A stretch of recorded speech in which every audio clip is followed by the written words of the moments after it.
14절입니다. 요한복음 4장 19절로 24절 제가 봉독에 올리겠습니다. 여자가 말하였다. 선생님, 내가 보니 선생님은 예언자이십니다. 우리 조상은 이 산에서 예배를 드렸는데 선생님네 사람들은 예배를 드려야 할 곳이 예루살렘에 있다고 합니다. 예수께서 말씀하셨다. 여자여, 내 말을 믿어라. 너희가 아버지께 이 산에서 예배를 드려야 한다거나 예루살렘에서 예배를 드려야 한다거나 하지 않을 때가 올 것이다. 너희는 너희가 알지 못하는 것을 예배하고 우리는 우리가 아는 분을 예배한다. 구원은 유대 사람들에게서 나기 때문이다. 참되게 예배를 드리는 사람들이 영과 진리로 아버지께 예배를 드릴 때가 온다. 지금이 바로 그때이다. 아버지께서는 이렇게 예배를 드리는 사람들을 찾으신다. 하나님은 영이시니 그러므로 하나님께 예배를 드리는 사람은 영과 진리로 예배를 드려야 한다. 아멘. 오늘은 참된 믿음 시리즈 23번째 시간입니다. 오늘은 참된 믿음과 영과 진리로 드리는 예배에 대해서 살펴보려고 합니다. 여러분, 신자는 매주일 이렇게 예배당에 나와서 예배를 드립니다. 요즘은 코로나19 까닭에 현장에 나오지 못하고 예배당에 나오지 못하는 그런 경우가 있지만 일상의 자리에서 보편적으로 신자는 매주일 예배당에 나와서 예배를 드립니다. 한국교회는 소위 대예배라고 불리우는 주일 오전 예배를 포함해서 주일 오후 예배 혹은 저녁 예배, 또 수요일 예배, 금요일 예배, 거기에다가 이 새벽 예배까지, 더 나아가서 여러 행사로 인한 예배를 포함하는, 즉 오이코스 예배라든지 또 신방 예배라든지 또 다양한 이런저런 예배를 포함하면 소위 열심 있는 신앙을 가진 어떤 분들은 한 주에 예배를 정말 많이 드리는 모습이 됩니다. 정말 예배 많이 드리죠. 그런데 한국교회는 이렇게 예배를 많이 드리면서도 예배가 무엇인가에 대한 생각은 깊게 잘 안 하는 것 같습니다. 안 하는 게 아니라 못 하는 것 같습니다. 그리고 우리가 늘 드리는 이 예배가 하나님께서 받으시는 예배인가, 이것도 생각해 봐야 하는데 그런 생각도 미처 하지 못하는 것 같습니다. 여러분, 예배가 무엇인가에 대해서는 오늘 본문 24절에 그 답을 가지고 있습니다. 24절. 하나님은 영이시다. 그러므로 하나님께 예배를 드리는 사람은 영과 진리로 예배를 드려야 한다. 24절은 예배에 대한 굉장히 중요한 말씀을 담고 있습니다. 문제는 이 말씀이 우리 가운데 분명하고 선명하게 다가오지 않는다는 겁니다. 영과 진리로 예배를 드린다라고 하는 것이 어떤 의미인지 혹은 무슨 의미인지 이해할 수 없는 것이 그 이유이기도 하지만 무엇보다 예배에 대한 기존 생각에 사로잡혀 있어서 영과 진리로 드리는 예배에 대해서 그 의미에 대해서 고민하지도 생각하지도 않는 것 같다는 거죠. 제가 기존의 예배에 대해서 기존의 생각에 막혀있다라고 제가 표현했는데 무슨 말이냐면, 우리가 지금 예배당에 모여서 이렇게 예배를 드립니다. 예배 드리는 자리에 내가 동참하고 있으면 우리는 예배 드렸다, 예배했다라고 여깁니다. 그러니까 사실 성경이 영과 진리로 예배해라라고 말했다면 내가 뭘 고민해야 되냐면, 내가 드린 예배가 영과 진리로 드린 예배였는가를 고민해야 되는데, 그런 인식이 우리 가운데 있어야 되는데, 우리는 예배가 진행되어지고 그 예배하는 자리에 내가 있었기 때문에 당연히 나는 예배 드렸다라고 생각하는 거예요. 그러니까 이런 예배 드렸다라고 하는 생각에 사로잡혀 있어서, 여기에 갇혀 있어서 영과 진리로 드리는 예배에 대해서 전혀 고민도 하지 않고 전혀 생각지도 않는다는 겁니다. 보세요. 예배를 인도하는 목사가 있습니다. 주어진 순서에 따라 예배가 진행되어집니다. 우리는 찬송도 같이 불렀고 기도도 같이 했습니다. 그리고 설교도 같이 들었습니다. 그럼 우리는 당연히 이것을 예배 드렸다라고 여기고 생각하는 거죠. 또 예배를 드리면서 받는 그 은혜의 개념도 전적으로 자신을 중심으로 그 은혜를 판단합니다. 그러니까 예배로 말미암은 어떤 자기 감정, 자기 기분으로 은혜의 여부를 판단하는 거죠.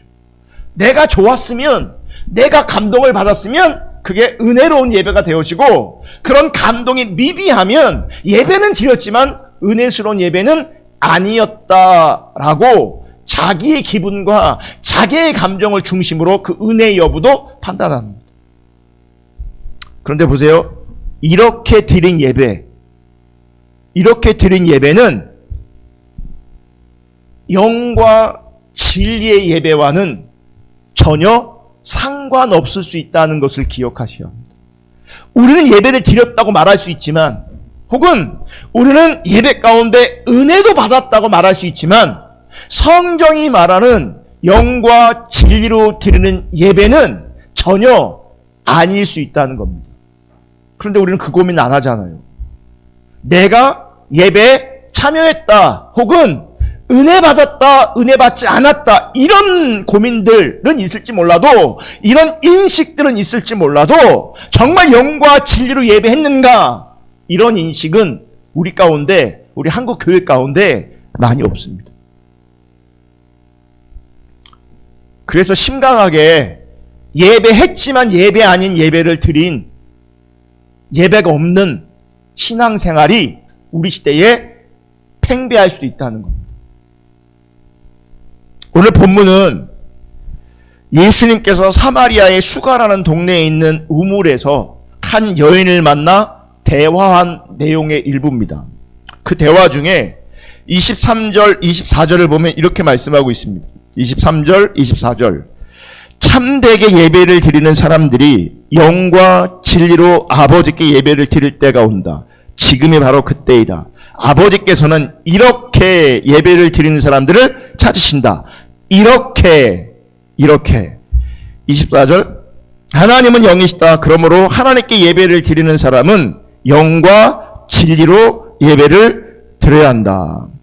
자, 23절을 보면 하나님께서는 이렇게 예배하는 자들을 찾으신다라고 했는데, 이렇게가 의미하는 바는 우리가 너무나 잘 아는 것처럼 영과 진리를 말하는 거죠.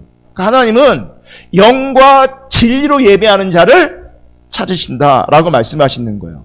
자, 그렇다면 하나님이 영과 진리로 예배하는 자를 찾으신다면, 그러면 영과 진리로 드린 예배만이 참된 예배가 되는 겁니다. 내가 참여한 예배가 아니고, 내가 은혜 받은 예배가 아니라 영과 진리로 드린 예배만이 하나님께서 인정하시는 참된 예배가 되는 겁니다. 그리고 이렇게 영과 진리로 예배하는 그들이 하나님의 자녀로, 하나님의 백성으로 간주되어지는 겁니다. 우리는 정말 착각하는 게 뭐냐면, 교회 다니면 내가 하나님의 백성이고 하나님의 자녀라고 생각해요. 교회 다니면. 그렇지 않아요. 예배도 내가 드리면 예배라고 생각하는데 그렇지 않아요. 영과 진리로 예배하는 거 참된 예배고, 그렇게 예배하는 사람들이 하나님의 자녀고 하나님의 백성인 거예요. 그렇다면 우리가 먼저 생각할 것이 있는데, 과연 영과 진리로 예배하는 자들이 존재할까 합니다. 영과 진리로 예배하는 자가 존재할까? 여러분, 하나님이 이렇게 말씀하시죠. 영과 진리로 예배하는 자들을 찾으신다라고 말씀하신 걸 보면 분명히 영과 진리로 예배하는 자들이 존재한다는 걸 의미하는 겁니다. 존재합니다. 그럼 한 가지 더 고민해 볼까요? 영과 진리로 예배하는 것이 우리 가운데 가능한 일인가? 우리 가운데 가능한 일인가? 여러분, 가능할까요? 가능하지 않을까요? 한번 생각해 보시기 바랍니다. 여러분, 죄로 인해 전적으로 타락한 선한 것이 아무것도 없는 것이 우리 인간이거든요. 전적으로 타락한 존재. 선한 것이란 하나도 없는 존재. 여러분, 이런 인간이 영과 진리로 하나님을 예배하는 것이 가능하겠습니까? 가능하지 않겠습니까? 가능하지 않죠. 가능하지 않습니다.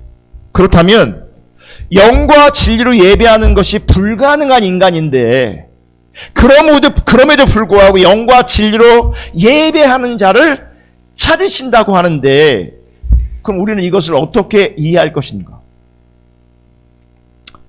우선 우리가 알아야 될 것이 있는데요. 여러분, 영과 진리는 인간의 소관이 아니라는 거예요. 우리 소관이 아니에요.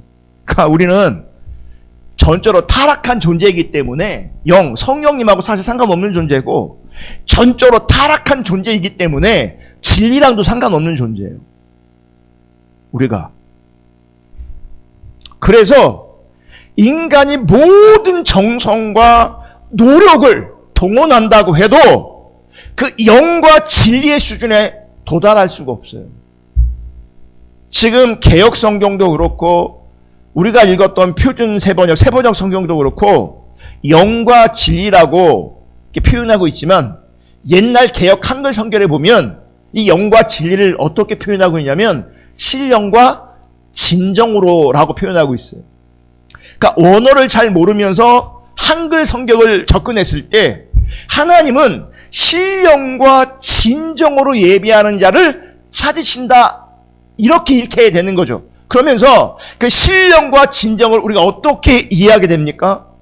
원래 본 뜻을 모르면 신령하게, 진정으로 이렇게 드리는 예배를 생각하게 된단 말이에요. 그러면 신령한, 거룩한, 진정으로 드리는 예배에 주관, 소관은 누구한테 있는 줄 아세요? 나한테 있는 걸로 생각하는 거예요. 그래서 신령하게, 거룩하게, 진지하게, 진정으로 그렇게 드리면, 그렇게 예배를 드리면 그런 예배를 하나님이 받으신다, 그렇게 우리가 오해했었어요. 그런데 보세요. 우리가 아무리 진정으로, 우리 관점에서 아무리 거룩하게, 아무리 진정하게, 아무리 신령하게 예배 드려도 영과 진리의 수준에는 도달할 수 없어요. 가능하지 않아요. 그러니까 우리식의 신령한 것, 우리식의 진정, 그걸 가지고 우리가 예배자로 설 수 없어요. 그걸 하나님께서 예배로 받으시는 것도 아니에요.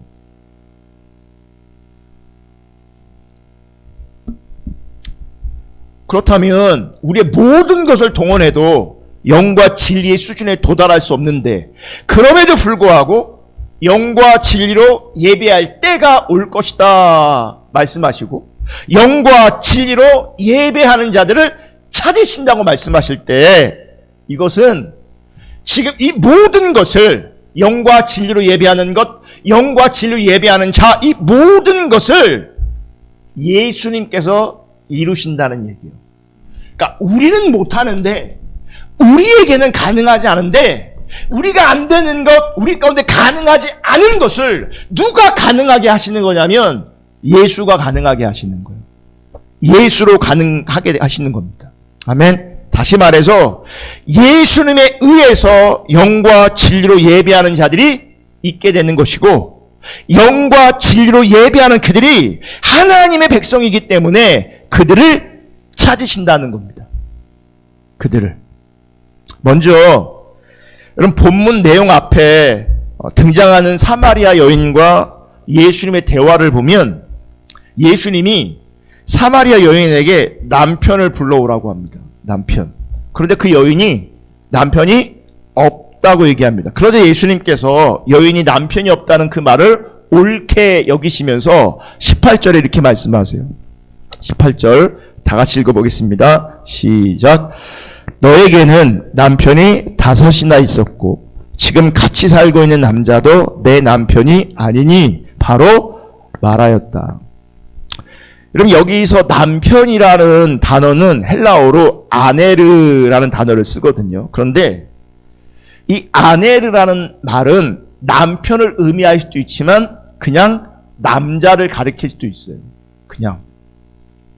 그래서 유대인의 관습상 유대인은 3번 이상 결혼하는 것을 용납하지 않는데요. 인정하지 않는데요. 그런데 오늘 본문에 나오는 사마리 여인은 지금 몇 번 결혼한 것처럼 보여요? 5번 결혼한 것처럼 보여요. 그런데 실제 이 남자라는 단어, 아내라는 단어가 남편일 수도 있지만 남자일 수도 있기 때문에 이게 결혼을 5번 한 건지 3번 한 건지 뭐 동거를 5번 한 건지 2번 결혼하고 3번 동거한 건지 이런 것은 본문 안에서 성경을 통해서 분명하게 파악할 수 없어요. 그러나 분명한 것은 지금 함께 살고 있는 사람은 분명히 합법적 관계는 아니에요. 그러니까 지금 살고 있는 그 남자도 내 남편이 아니다. 남편이 아니 합법적인 관계가 아닌 거였어요. 어쨌든 이 여인의 삶을 돌아보면 부적절한 삶을 살았다는 것을 우리가 짐작해 볼 수 있는 거죠. 아이들한테, 청소년들한테 이런 부분 이제 나누다 보면 너에게는 남편이 5이나 있었고라고 하면 어른들은 그런 반응 안 할 것인데 애들은요, 능력 있네 그럴 수도 있어요. 그러니까 그런 표현을 해요. 예. 그거는 그냥 이제 유머일지도 모르겠지만 이건 그런 게 아니잖아요. 그 고대 시대, 그 옛날에 그 보수적인 문화 속에서 결혼이든 결혼이 아니든 어쨌든 5명의 남자와 살았다는 것은 이건 정말 적절하지 않은 부적절한 삶을 살았던 겁니다. 그런데 사실이 그렇다고 하더라도 지금 예수님의 말씀은 그 여인의 부끄러운 그 여인의 치부를 지금 건드리고 끄집어내고 드러내고 있는 거잖아요. 여인 입장에서는요, 다른 건 몰라도 자기 사생활, 남자가 5명이나 있는 이런 삶에 대해서 누군가 건드리는 것 자체가 상처가 될 수 있잖아요. 수치스러운 수치스러운 일이 될 수 있잖아요. 마음에 상처를 입을 수도 있잖아요. 그럼 더 나아가 화를 낼 수도 있어요. 여러분, 인생이 험악한 분들은요, 작은 것에도 과하게 반응하는 게 있어요. 과하게. 그러니까 상처가 많은 사람들은요, 그러니까 뭔가 아무것도 아닌 것에도 자기 입장에서 뭔가 과하게 반응하는 게 있어요. 과하게. 또 그 과하게 반응하는 것 때문에 관계가 깨집니다. 그 과한 반응을 받은 사람들은 나는 그런 의미로 한 게 아닌데 그냥 할 수 있는 얘기인데 빠르르 화를 내고 큰 소리 치고 막 부적절한 반응이 나오면 다음에 그분하고 관계하는 게 결코 이렇게 쉬울 수가 없거든요. 그러니까 열등감이 많거나 상처가 많거나 삶에 굴곡이 많거나 라고 하면 이제 어려워져요. 선입견이 생기고 편견이 생겨가고. 그러니까 만약 이 여인도 그런 자리에 있다면 화를 낼 수도 있어요. 예수님에게. 그래, 나 남편 5이나 있다. 어쩌라고. 네가 보태준 게 뭐 있냐 막 하면서 관계가 깨져버릴 수 있다고. 대화가 진행되지 않을 수 있다고요. 그래서 성경을 보면 사마리아 여인은 예수님의 말씀을 듣고요, 19절에 이렇게 말씀하세요. 19절. 여자가 말하였다. 선생님, 내가 보니 선생님은 예언자이십니다. 여러분, 성경에 나오는 예언자, 선지자는 하나님의 말씀으로 백성들의 죄를 책망하고 심판을 선포하는 역할을 했습니다. 이렇게 보면 여인은 지금 자신의 부적절함을 알고 드러내시는 그 예수님에게서 예언자, 즉 선지자의 모습을 보게 된 겁니다. 여러분, 예수님과 이 여인의 대화의 시작은요, 물의 문제였습니다. 이 대화는 14절에 이렇게 이런 말씀으로 이어집니다. 14절.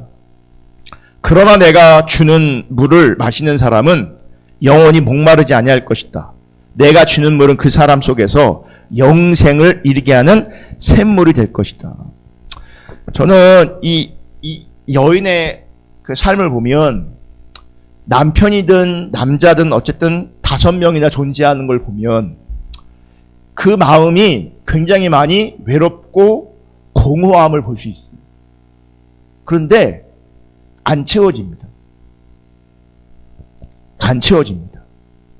안 채워지니 바꿨는데 또 안 채워집니다. 또 바꿉니다. 우리는 남편이 아닐지 몰라도 자기를 채우기 위해서, 자기를 기쁘게 하기 위해서 뭔가를 계속 바꾸고 있는지도 모릅니다. 이걸로 채우려고 했는데 안 되니 또 다른 것을 채우려고 하고, 안 되니 또 다른 것을 채우려고 하고. 여러분, 그게 목마름 아니겠습니까? 그게 목마름. 여러분, 우리 인생에 그런 목마름이 있어요. 그 어떤 것도 채워지지 않는. 여러분, 진짜 목말라 보셨나요? 우리는 주변에 물이 너무 많으니까 진짜 목마르다는 것을 몰라요. 그러니까 조금 목마르면 채우고, 조금 목마르면 채우고, 조금 목마르면 이걸로 채우고, 이걸로 채우고, 채워서 어쩌면 조금씩 채우는 이 삶에 길들여지고 익숙한지 몰라요. 그리고 다들 그런 삶을 사니 이 목마름을 고민하지 않을지 몰라요. 이 남자 아니면 이 남자랑 살지, 이 남자 아니면 이 남자랑 살지, 남자 아니더라도 이거 아니면 이걸로 내 마음을 채우지, 이거 아니면 이걸로 채우지, 이거 아니면 이것으로 채우지 하는데, 여러분, 진짜 목마름이 해결되지 않습니다. 제가 군대 갔을 때 훈련소 입소했는데요, 입소하는 첫날부터 그 부대에 물이 안 나왔어요. 여름이었는데 7월 달에 입대했는데 훈련소 들어갔는데 물이 안 나오니까요, 먹을 물이 없잖아요. 점심에, 그러니까 물이 안 나오니까 밥을 못 하니까 컵라면 주는 거예요. 컵라면 물 끓여갖고, 있는 물 끓여갖고. 근데 물도 100도씨가 아니고요, 그 미지근한 물을 다 그냥 해갖고 주는 거예요. 그러니까 점심에 짠 거 먹었지, 물은 안 나오지, 하루 종일 물을 못 먹었어요. 그러다가 식당에서, 그러니까 자기 소개서를 씁니다. 그 처음에 입대하면 자기 소개서를 쓰는데 마침 감사하게도 우리에게 배당된 장소가 식당이었어요. 소개서 막 쓰고 있는데요, 갑자기 물이 팡 터지는 거예요. 수도가에. 그러니까 누가 틀어놨는데 물이 나오기 시작하니까 그냥 물이 쏟아지기 시작했어요. 그러니까 이제 조교의 허락하에 다들 물을 먹었어요.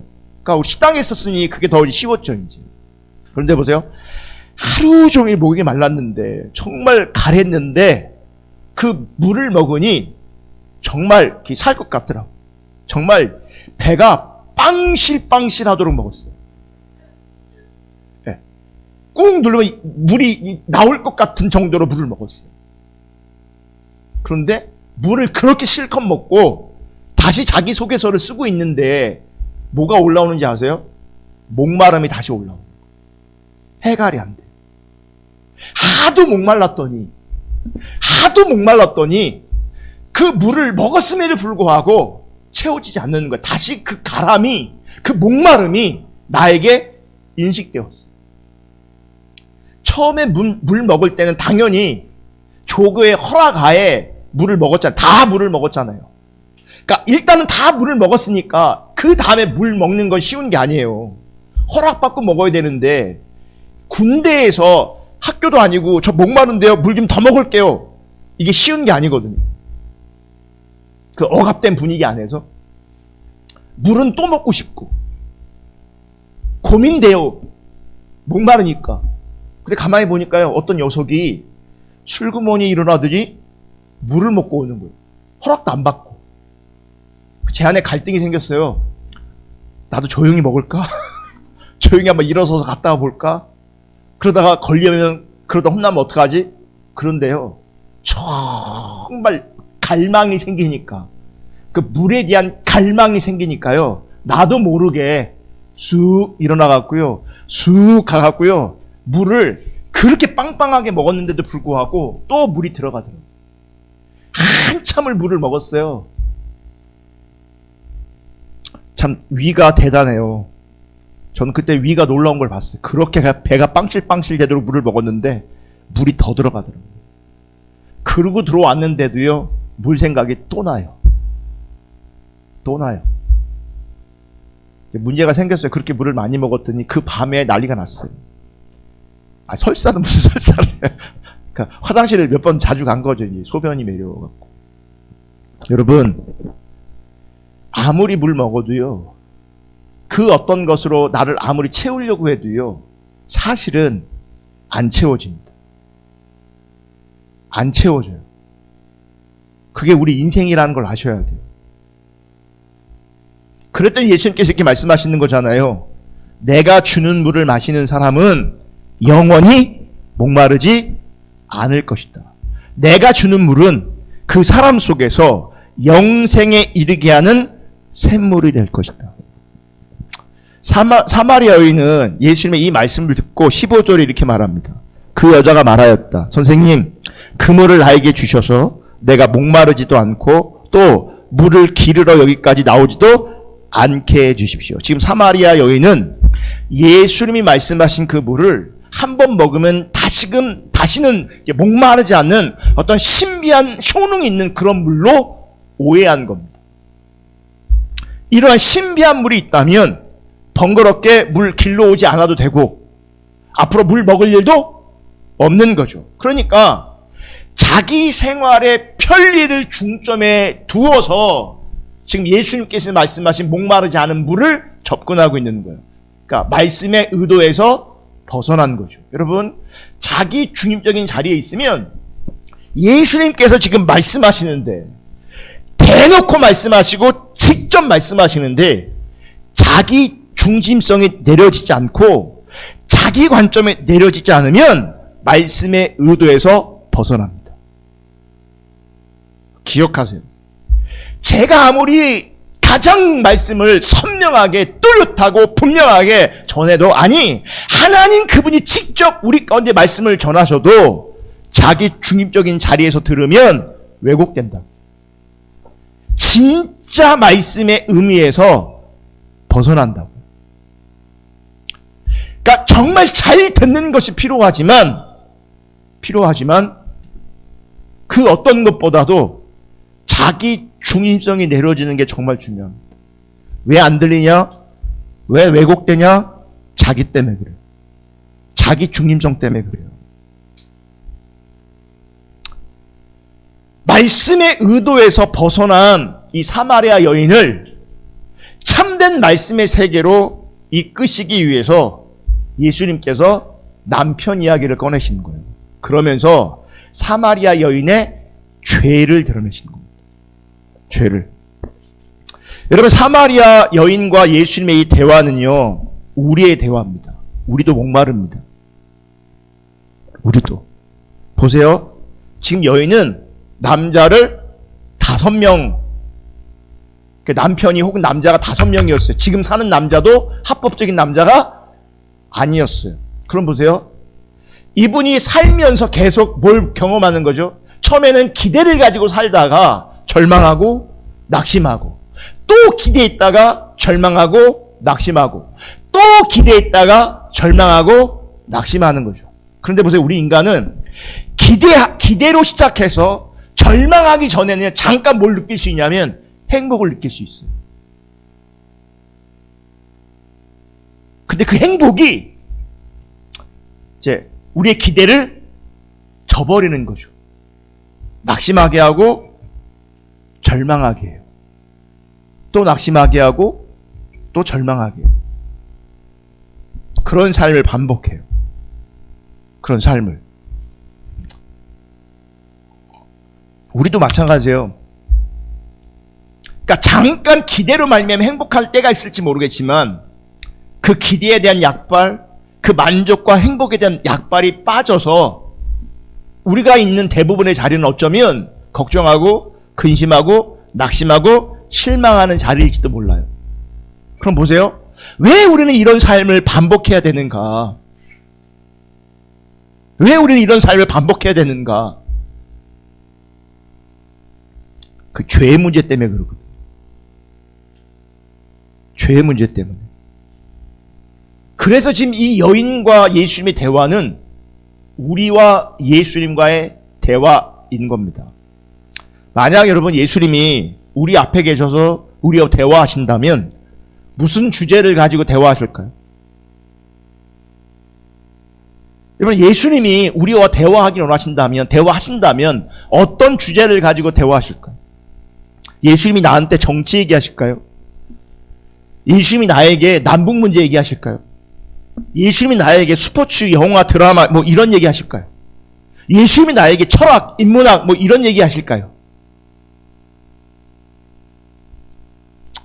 여러분 예수님은 우리에게 대화하실 때 지금 나열한 이런 주제들이 예수님의 본질적 관심사가 아니에요.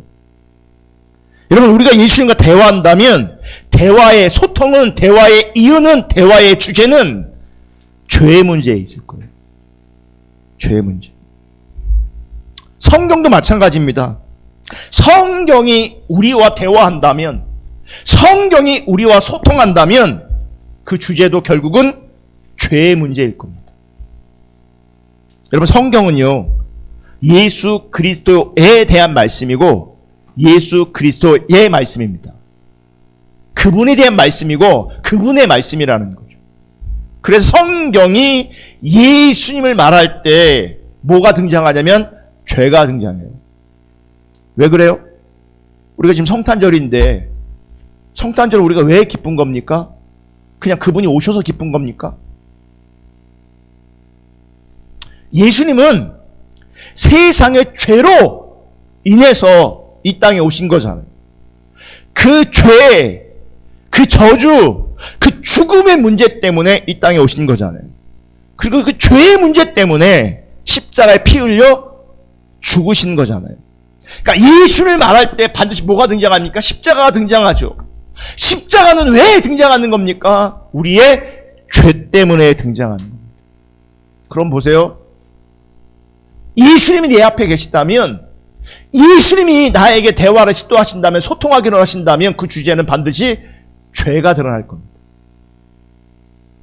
근데 문제는 우리 인간들은요, 우리의 죄가 거론되는 것이 거북하다는 거예요.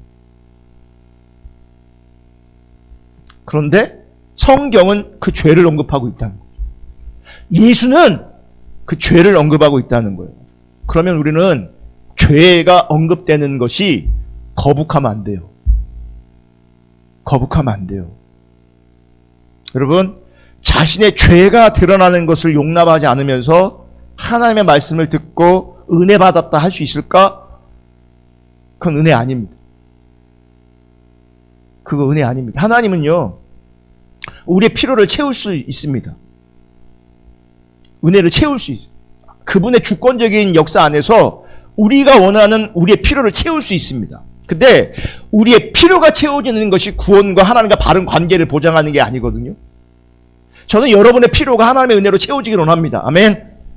아멘. 근데 그게 하나님의 예수님의 궁극적인 이유와 목적이 아니라는 거예요. 그게. 그래서 죄가 드러나지 않는 자리에서 내 감정 때문에, 내 기분 때문에 은혜 받는 것, 그건 은혜가 아니에요. 여러분, 죄가 가리워진 상태에서 말하는 그 모든 것은 위선이고 거짓일 뿐입니다. 그래서 죄가 드러나지 않는, 죄를 인정하지 않는, 죄의 개념이 없는 그런 자리에서 신앙을 얘기한다? 그게 거짓 신앙이 되는 거예요. 죄가 건드려지지 않으면서 복 받으려고 한다? 그게 거짓 신앙이 되는 거죠. 위선이 되는 거예요. 그래서 거짓이라고 말하는 거예요. 지금 사마리아 여인은 예수님을 선지자로 알아봅니다. 왜냐하면 자기 죄를 드러내거든요. 그러면서 20절에 이렇게 말해요. 20절. 우리 조상은 이 산에서 예배를 드렸는데 선생님의 사람들은 예배에 드려야 할 곳이 예루살렘에 있다고 합니다. 갑자기 주제가 바뀌잖아요. 물 얘기하다가 죄를 건드렸다가 바로 뭘로 넘어와요? 예배로 넘어와요. 여러분 이 맥락이 이해가 됩니까? 안 되죠. 그럼 왜 뜬금없이 이 사마리아 여인은 예배를 얘기할까? 이유가 있어요. 지금 죄가 건드려졌잖아요. 죄가 드러났잖아요. 그럼 뭐가 중요할까요? 여러분 죄가 드러나면 보너스가 중요한 겁니까? 진급하는 게 중요한 겁니까? 죄가 드러나면 뭐가 중요한 겁니까? 그 죄가 씻음 받아야죠. 그 죄의 문제를 해결해야죠. 그러니까 이 사마리아 여인은 자신의 죄가 드러난 그 자리에서 예배를 죄 씻기 위한 통로, 수단으로 이해한 거예요. 그래서 연결이 되는 거예요.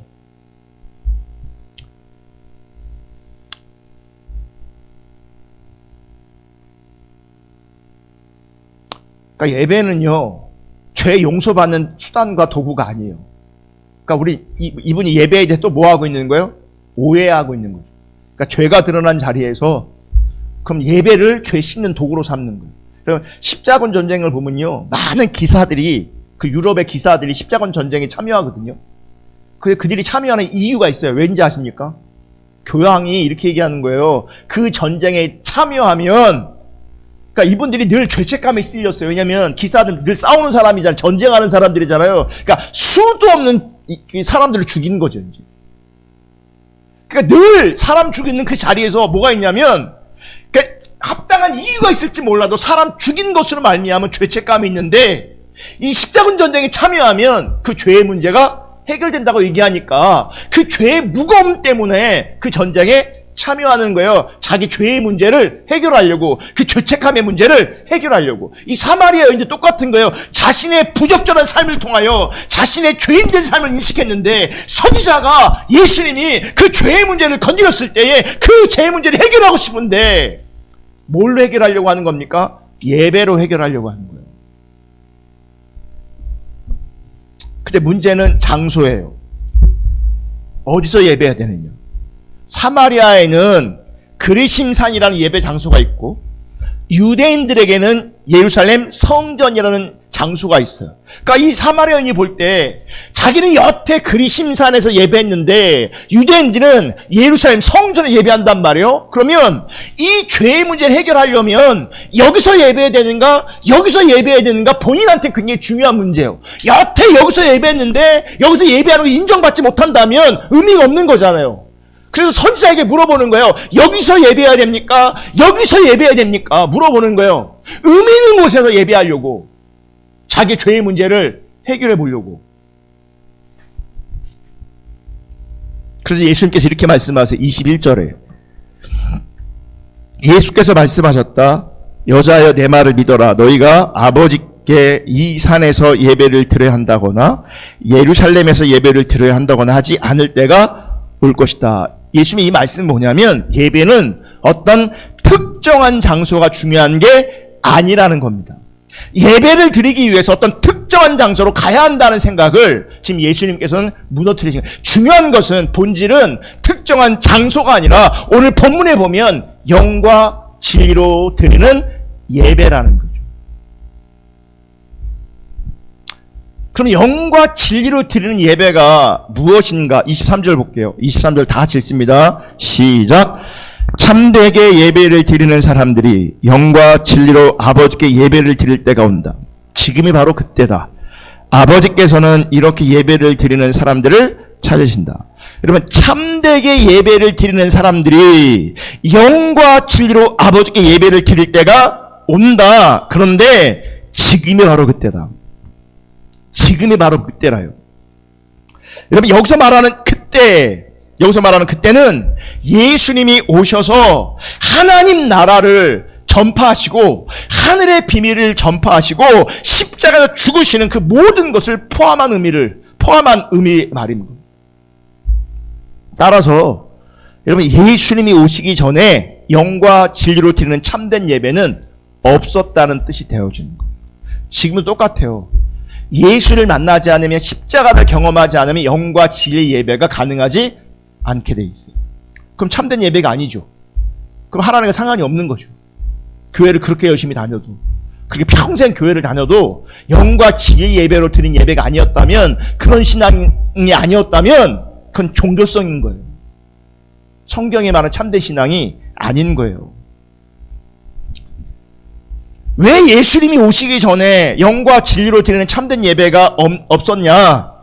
여러분, 하나님 받으시는 참된 예배는 대제사장 되신 예수님이 자기 몸을 제물 삼아서 피 흘려 하나님께 드려질 때만, 하나님께 그렇게 드린 것만 유일하기 때문이에요. 예수로 말미암은 제사. 그렇다면 참된 예배는 우리의 의식이 아니에요. 모양이 아니에요. 어떤 형식이 아니에요. 참된 예배는 예수 그리스도를 통해서만, 그리고 예수 그리스도 안에서만 가능한 거예요. 그게 곧 이때인 거죠. 여러분, 하나님은 우리가 담당해야 할 저주와 죽음을 예수님에게 다 짊어지게 하셨어요. 내 심판, 내 저주, 내 죽음을 예수님에게 예수님이 짊어지셨어요. 그러므로 예수님이 자기 몸을 제물로 드린 그 십자가 앞에서 우리는 어떤 존재로 있어야 되는 겁니까? 저주와 죽음 아래에 있는 존재예요. 저주 아래, 죽음 아래에 있는 존재로 예수님 앞에, 그분이 십자가 앞에 있어야 되는데, 내 저주와 내 죽음이 누구한테 옮겨간 거예요? 예수님에게로 옮겨갔어요. 그러니까 처음에 우리가 십자가 앞에 있을 때, 우리는요, 예수님 앞에 있을 때 우리는 복받을 자로 존재하는 것이 아니라 영원한 죽음 아래에 있는 존재로, 영원한 죽음 아래에 있는 존재로, 영원한 저주 아래에 있는 존재로, 영원한 심판 아래에 있는 존재로 예수님 앞에 있어야 돼요. 그렇게 나와야 돼요. 그러니까 내 저주를 짊어안고, 내 죄를 짊어지고, 내 심판을 짊어지고 예수님 앞에 나와야 돼요. 우리가 복 받으려고 나오는 게 아니에요. 그러니까 복 받으려고 신앙생활하면 이미 시작부터가 잘못되어 있는 거예요. 그렇게 시작했을지라도 과정 안에 우리는 반드시 누구 앞에 서야 되는 거예요? 내 죽음의 문제, 이 저주의 문제, 심판의 문제를 짊어지고 예수 앞에 서야 돼요. 십자가 앞에 서야 돼요. 그때가 진짜 신앙이 시작하는 시대예요. 백날 교회 다녀도, 평생 교회 다녀도 내 저주의 문제, 심판의 문제, 죽음의 문제를 가지고 예수 앞에, 십자가 앞에 서지 않았다면 그건 신앙 시작도 안 하는 거예요. 교회 신앙이 오래된 것뿐이지. 우리가 죽음의 문제로, 저주의 문제로, 심판의 문제로 십자가 앞에 섰다면, 예수 앞에 섰다면, 예수님의 십자가의 보혈이 내가 짊어지고 있던 그 저주와 심판과 죽음에서 그 예수님의 십자가의 보혈이 나를 자유케 했다, 해방시켰다는 사실이 우리 가운데 복과 진리로 다가오게 되어진다.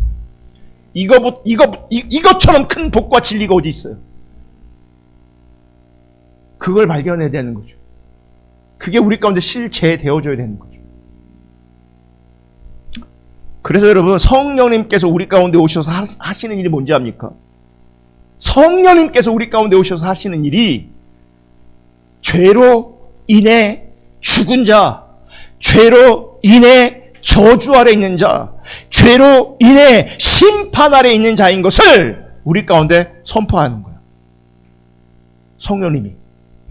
진리 또한 다르지 않습니다. 진리가 우리가 죽은 자임을, 진리가 우리를 저주 아래 있는 자로, 심판 아래 있는 자로 그 진리가 증거하고 있는 거예요.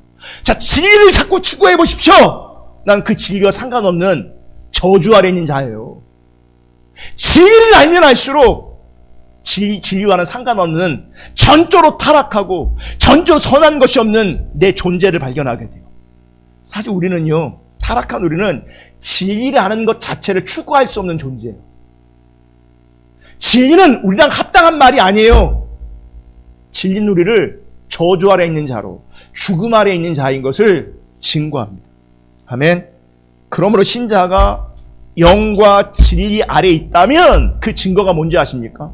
내가 진짜 영과 진리 안에 있다면 그 증거가 뭔지 아세요? 나는 죄로 인해 죽은 자이며 죄인의 괴수일 뿐입니다. 그러므로 나는 당신의 긍휼이 필요합니다. 나를 불쌍히 여겨주시옵소서. 이게 영과 진리 안에 있는 하나님의 백성의 고백입니다.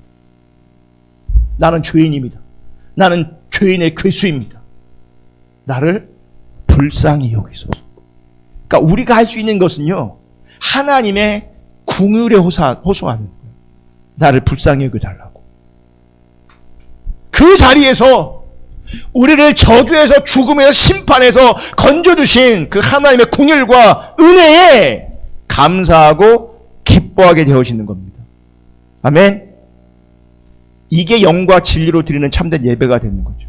성탄절 주님께서 오시는 걸 기뻐하시는데, 즐거워하는데 왜입니까? 우리를 죄에서 죽음에서 심판을 건져주신 그 하나님의 은혜를 보기 때문에 성탄절이 우리 가운데 귀한 거죠. 그 주님이 오신 것이 우리 가운데 가치 있고 소중하고 귀한 거죠. 그분이 안 오셨다면 우리 죄의 문제, 저주의 문제, 심판의 문제 그 어느 것 하나도 해결할 수 없어요. 당장 먹고 사는 문제는 내가 해결할지 모르겠지만, 성장하고 확장하는 문제는 내가 해결할 수 있을지 모르겠지만, 이 죽음의 문제, 심판의 문제, 저주의 문제는 예수 그분이 오시지 않았다면, 그분이 십자가 못 박혀 죽으시지 않았다면 우리는 이 문제 절대 해결할 수 없어요.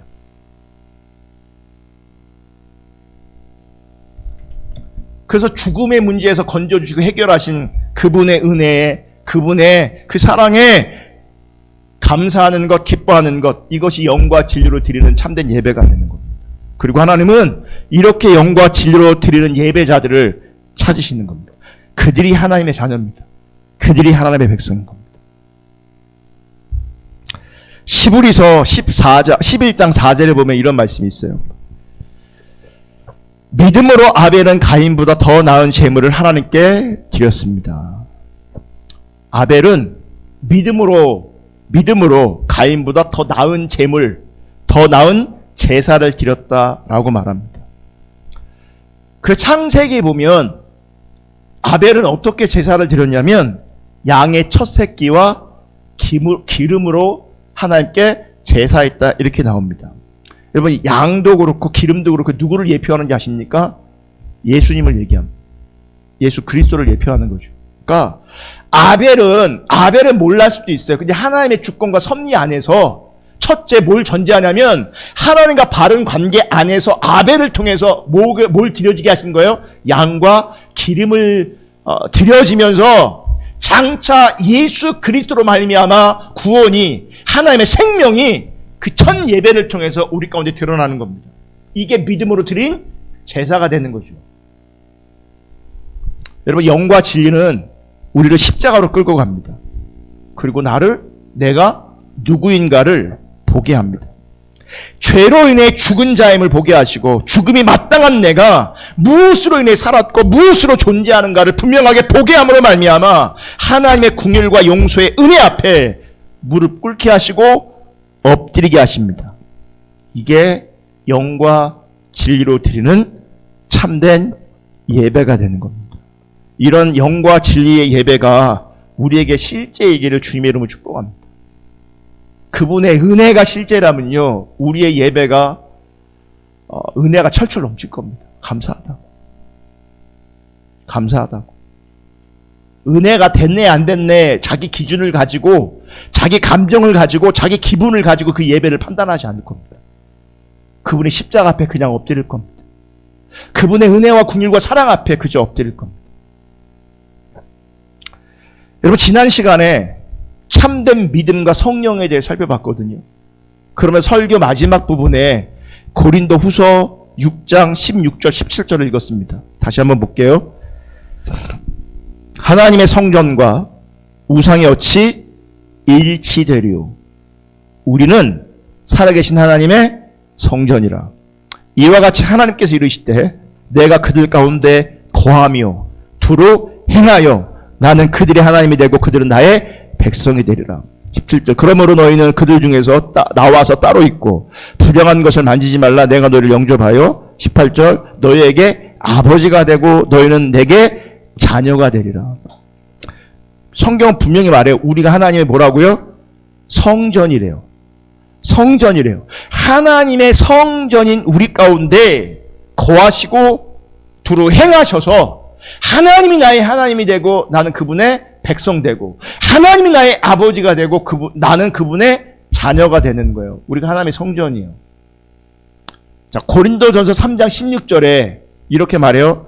너희는 너희가 하나님의 성전인 것과 하나님의 성령이 너희 안에 계시는 것을 알지 못하느냐. 여러분, 하나님의 성전된 우리에게 누가 거하고 계세요? 하나님이 거하시죠. 근데 고린도서 3장 16절에는 더 분명히 말해요. 성령님께서 거하신다고 말씀하세요. 자, 보세요. 하나님의 성전된 우리에게 성령으로 말미암아 우리 안에 거하시고 두루 행하시며 하나님은 우리의 하나님이 되시고 우리는 하나님의 백성 되는 겁니다. 아멘. 근데 그 하나님의 백성은 우리를 하나님의 교회를 하나님의 성전으로 표현하고 있단 말이에요. 근데 성전의 기능이 뭡니까? 예배죠. 성전의 기능은 뭐라고요? 당연히 예배예요. 성령님은 우리로 하여금 진리로 인도하세요. 그 진리는 뭡니까? 우리가 죄인이라는 겁니다. 그래서 성령님은 우리를 어디로 인도해야 하십니까? 십자가로 인도하십니다. 우리는 십자가에서 하나님의 크신 은혜와 사랑을 봅니다. 그 크신 은혜와 사랑 앞에서 우리는 하나님을 예배하게 됩니다. 이것이 영과 진리로 드리는 참된 예배가 되는 겁니다. 여러분, 하나님의 성전인 우리가 이렇게 영과 진리로 예배할 때 이렇게 예배하는 자를 하나님께서 찾으신다고 말씀하고 있는 겁니다. 그리고 이렇게 영과 진리로 예배하는 것이 참된 믿음이에요. 이게 참된 믿음이에요.